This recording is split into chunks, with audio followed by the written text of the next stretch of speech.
Okay. Kuya, ano po pangalan natin? Saan po tayo nakatira? Ako si Juanito Fernandez, nakatira sa Hilltop Subdivision, sa Lagro. Lagro. Novaliches. Novaliches, opo. Ilang taon na tayo, kuya? 55. 55 na po. Ano po yung karamdaman natin noon bago niyo po kami nakilala? Ang karamdaman ko kasi noon, matagal ako nag-maintain ng gamot para sa lungs ko. Sa lungs po. Pero siguro almost 2 years. Opo. May pulmonary ano po tayo? Meron. Anong year po siya na nakita sa x-ray? Last year po, 2007? 2006. 2 years ago. 2006. Sige. Tapos, meron po tayong maintenance. May maintenance ako. Opo. Sa mahal ng gamot talagang halos hindi kami makabili. Opo. Minsan hindi natin nabili talaga sa hirap din. Okay. Nagme-maintain ako noon pero marami pa rin akong nararamdaman. Opo. Sa buong katawan ko, bukod doon sa lungs ko, sa mga joint ng mga katawan ko, dito lahat. At saka pati yung balat ko, kumukulubot. So, yung misis ko nga, yung si Ate Edna po. pinuntahan namin kesa niya sa Taytay. Si Ate Sara naman. Saksak ko yan namin. Yun ang simula na nakilala niyo po. Nakilala namin itong ATP. Kaya nagpunta kami rito. Nung nakaraang February yan, kuya. February. Ano po naman yung natanggap niyong gamot dito sa foundation? Ano po sila? Una po, yung biomineral. Meron po kayo nun, yung puti. Puti, tapos meron po kayong bioenergizer. Light green. Kulay, yung pong light green, energizer Light green, at saka pangatlo po. Ano ba yung Yung kulay dark green po. Yung meron din. Yung sa gabi po yun. Ay, iba rin yun. Kompleto At ako. apat po pala sila. Ang pangatlo nyo po, yung bioenergizer plus. Ilan po yung mineral na nilalagay natin sa tubig po bago natin? Opo. 5 patak. Yung liquid minerals po, meron kayong ginagamit. 5 patak po sa 3 times a day po siya, 3 kuya. times a day. Okay. Kasabay po niyan nung sa basong tubig, yung pong mga bioenergizer. Yes. Tama po ba? Meron din yung energizer plus po. Yes. So almusal tanghalian po sila. Meron din po yun. Then ano po yung sa bedtime natin? Ano po yung Sa akin, 6 na kapsul. marami din po. 6 na capsule ng bioenergizer. Hindi ko alam, bioenergizer ba yun? 45 po. Energizer 45. 45. So, mula nung nag-inom ako, Ano po yung mga naramdaman natin? pangalawang gabi, Opo. nakaramdam na ako ng pagbabago. Ano po sila? Ito, hindi ako nagbibiro Opo. kasi naramdaman ko sa tumat na iiyak ako eh. Opo. Ano po tatay na Wala kang yung sinasabi ko. Mga nararamdaman ko.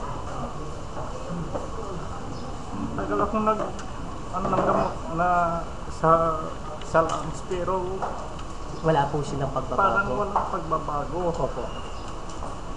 So ito nang kami nito. Maraming salamat kay Lord. Opo. Dahil malaking pinagbago ng katawan ko. Lahat ng nararamdaman ng katawan ko nawala. Opo. Unti-unting nawawala. So ibig sabihin, kung wala kang paniniwala kay Lord, hindi ka rin gagaling kahit may gamot kang ginatala. So sa ngayon, ay nandito kami uli sa ATP. Kasi yung gamot na nanggagaling dito, siya mismo ang nagpapagaling sa aming mga katawan. Pati yung karamdaman ko, lahat ng karamdaman sa ating katawan ay unti-unti nang lumalabas. Pati kasi may UTI din ako eh. Opo. Unti-unting nilalabas. Napakaganda ngayon ng aking pagkaramdam. Pag-ihi ko, nasa normal. Yung pong kulay ng ihi natin ngayon, kuya? Tamang-tama lang. Malinaw na po siya. Hindi na po siya yung madilaw o parang may kulay dugo. Okay na. Yung bowel movement, kuya Juanito, ano po yung pagbabago naman? Malaki ang pagbabago talaga. Everyday po ba Everyday yung pupo natin noon? Compared ngayon po?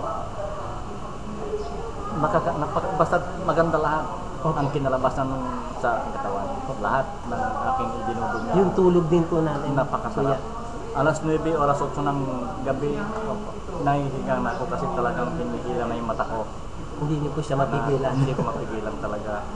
So malaking pasalamat ko kay Lord dahil kung wala itong ATP, hindi ko alam kung baka mag-edad ako ng 56 babawiin na ako.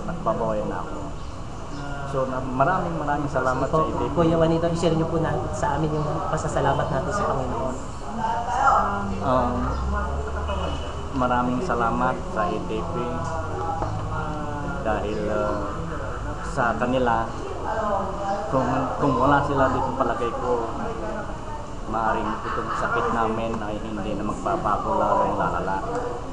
So malaking pasalamat ko din dahil hiling ko sa Panginoon ng aking asawa, pagalingin lang niya sa kanyang blood pressure, sa kanyang puso, ibabalang niya blood pressure niya. Nasabi ko, hindi ako bibitaw sa Panginoon dahil alam ko ikaw lang napapagaling sa amin sa lahat.